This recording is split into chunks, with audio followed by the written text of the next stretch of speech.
Welcome to the DiceDoctor.info. It's a blog dedicated to the Sam Grafstein method of play. This, I think, is now my fifth time recording this same session, this same spreadsheet. I think it speaks volumes about how, simple and complicated the Grafstein method of play is. It's tough to teach. It's a tough book to read and digest, and it's probably my main motivation for putting up the blog. It's a little bit of a hobby. I'm a normal, sane person that enjoys the game of craps. Right now, I'm not trying to sell anything or make money off the blog. Really, what it's all about is just kind of a tribute to Sam Grafstein in the book, which has really, saved me in many ways in how I play craps. Couple funny stories. So first, I have pronounced his name Sam Grafstein. I had a blogger kind of blog me and say, no, it's Grafstein, which was painful to say. And then I reached out to MP, the Mad Professor, and he corrected me and said it's Grafstein. So we'll be going with Sam Grafstein the rest of the way. The other, which is interesting, you see a picture of Niagara Falls view. That's not the Falls view picture, but you'll see the Niagara Falls view come up. And interestingly enough, they've taken it upon themselves to send coupons for entertainment, dinners, free parking. I've taken about 2,000 or 3,000 out of there in the last two visits. And unfortunately, I haven't updated my players card info, so it still goes to my parents' home. I'm a 50-year-old man. My parents are in their 90s, and they're concerned I'm gambling too much. So I thought that was cute. A little story to start us off. But I did the spreadsheet because I've always been interested in kind of trying to explain what the strength of the Grafstein betting method is. This is the video that I did earlier, which I am going to be replacing. The reason I am replacing it is because one of the bloggers made a great point that it didn't include the final roll. So I've updated that spreadsheet. This is why I am posting this now. And I'll kind of walk you through this one more time. If you didn't see that other video, good, because this is kind of a better version of that video. So we'll kind of go through it. And, down in this column on the spreadsheet is kind of what happens with each roll. And then I've taken kind of four different gamblers. The first gambler is a straight better. So Mr. Straight Better is going to bet $10 on the line every time. If he wins on the come out roll, he's going to pick up his winnings. If he wins with odds, he's going to pick up his winnings and just continue to bet steady $10 plus double odds, $25 odds on the 6 and 8. And then I have three other gamblers. I have a Grafstein gambler that is betting at a $10 level. So he is betting at $10 on the line, taking odds of $20 or $25, depending on if it's a 6 or 8. And he needs a bankroll of $350. So you can see here that he's a $350 bankroll gambler for Grafstein. Then just one level higher at a $550 level, which is kind of the next level up in the Grafstein method. This gentleman is betting, or lady is betting at a $15 plus a maximum of 40 odds on the 6 or 8. So if you take 10 shooters, basically he needs $550, which you see there. And then finally, what I like to play at when I have the money is a $25 level with $50 odds, a $750 Grafstein bankroll. And then kind of the result of each roll, what I did was I kind of tried to track how it impacted their bankroll. So I'll kind of move that around so you can see it and hopefully get everybody in there so you can see kind of how their bankroll is impacted. Okay. So what I'm going to do is I'm going to try and move this over a little bit so you can see all the shooters and what happens to their bankroll. And I'll kind of read you on how their rolling went and how it impacted them overall. So initially we need a qualifying roll, and that's going to be a first win come out, a 7. The straight better, his choice is to bet $10 on the line, and he wins $10. So his bankroll is going to be impacted with $10, and his bankroll increases $10 here. The other shooters, because they're Grafstein shooters, betters, they have to wait for a qualified shooter. So they're not allowed to gamble until somebody wins one time. So in this case, their bankroll is not impacted. After the shooter qualifies, he's going to make a 0.8 and win on the 8. So the way I've broken it down here, you can see how this impacts their bankroll, $10 line bet and 25 odds. The $10 better for Grafstein is doing the same thing. Then our $15 better and our $25 better here. And then you can see how it impacts your bankroll with a win. So I've kind of broken down the math on the first one for you. So a $10 line bet plus 10 at odds, with 25 odds, and a $30 odds win. Same thing here for this better. This better here, 15 on the line, $15 pass line win, 40 at odds, picks up 48 at odds, and then a 25, 25, 50, and a $60 win at odds. So total win here is 160 for the $25 better. For the $15 better, he picks up 118 or a profit of $63. This better here is picking up a profit of $40. And then finally, this better here is picking up a profit of $40. And then here's the impact on their bankroll. So remember our initial Mr. Straight Bet, he already had $10, so his bankroll goes up to $50. And after our first win, the impact on the Grafstein gamblers.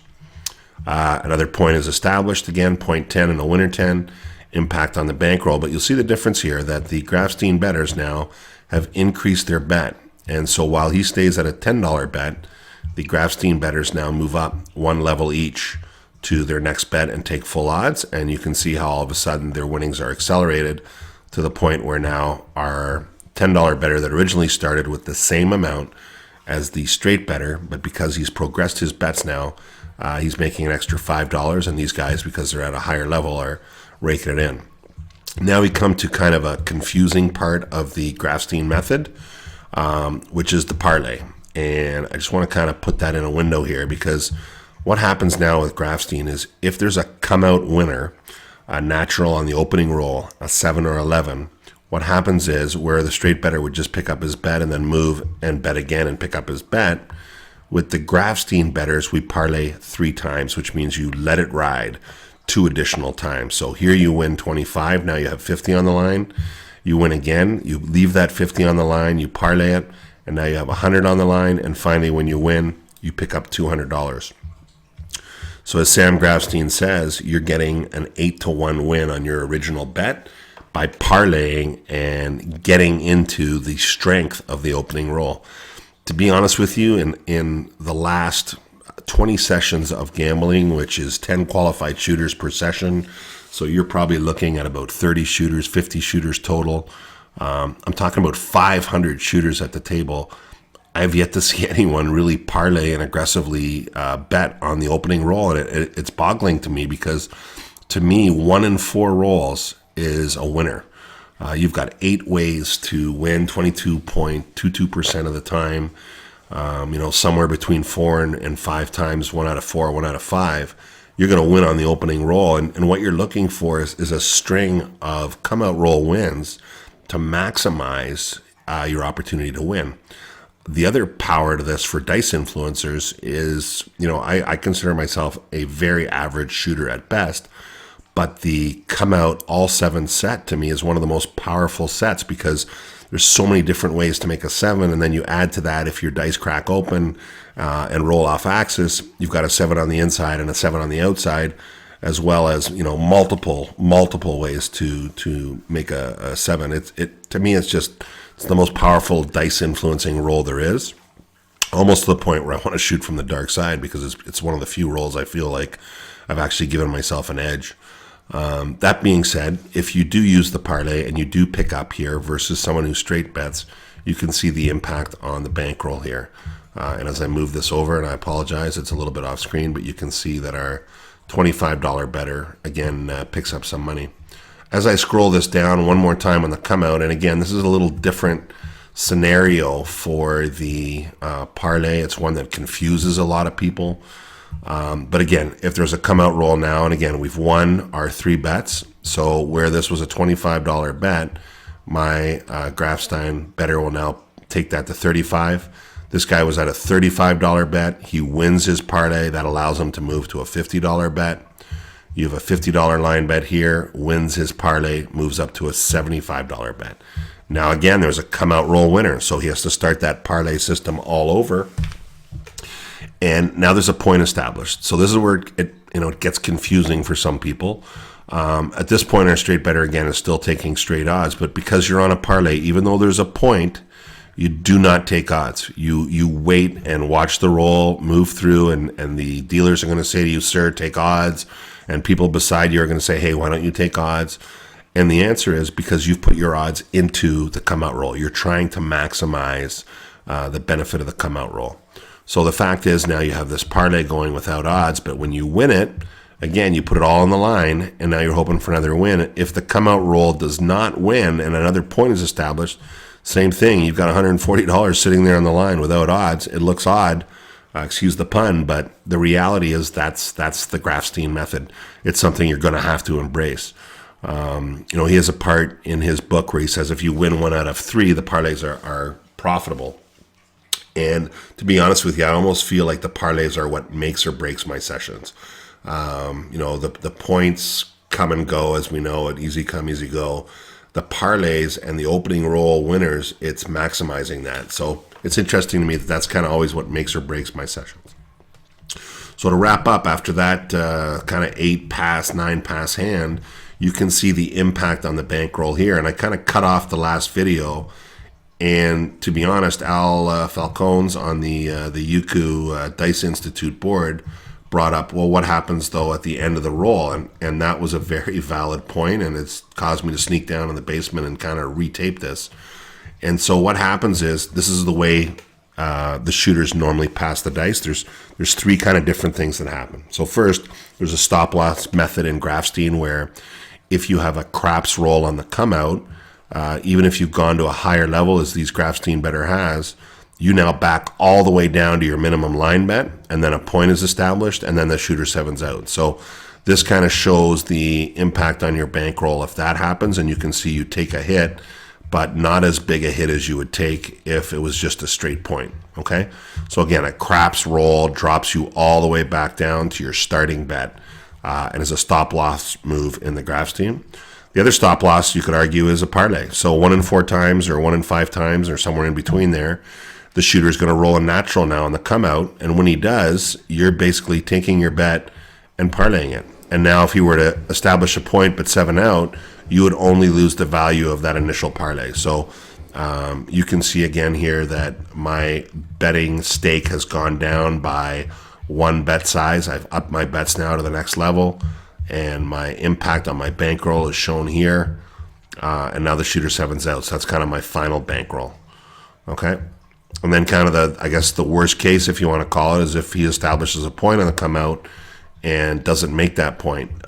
It does hit your bankroll pretty hard, and it's a great point by the blogger to bring that out, and I apologize for not bringing it to your attention, because I think it's important when you illustrate the strength of a system or a betting method that you illustrate warts and all, as Heavy would say. So here, when he finally rolls a point and then 7's out, this shooter is taking 10 and 20 odds. So he's losing $30, whereas my original $10 better, his bets have progressed to a $50 level at 100 at odds or 125 at odds if it's a 6 or 8. So you're losing all that press out of your bankroll when the shooter 7's out, which it does take a little bite. And again, at the end of these big shoots where I have a lot of money left on the table, you have to appreciate the fact that it takes some money out there to gamble. You have to have gamble in you. If you don't have the gamble, you're never going to succeed in the Grafstein. And the second part that I really like about it is all these decisions throughout the shoot are pre-made. I'm not walking up to the table uncertain of what my next move is or what my press is. I don't back down. I don't stop. I stick to the method. When I don't, I end up paying dearly for it. When I do, I feel all empowered because again, my decisions are made. It's a clear conscience that I walk up to the table. In case of the $25 shooter there, I'm leaving $375 on the table just on pass line betting. And it's exciting for me. That's what I enjoy. I don't enjoy losing it, but to know that I had the power to press my bets and run my system and walk away from the table a winner, more so than I would if I was just betting straight 25-50, it feels empowering. So that's the system. The spreadsheet is up at our website, dicedoctor.info. I'm working with a friend going through the book, and I'll be publishing some podcasts on the Dice Doctor and my interpretation and trying to work through some of the various chapters, as well as Mad Professor's Crapshooter Bible. So I'll be looking forward to that. Hopefully I'll catch you online.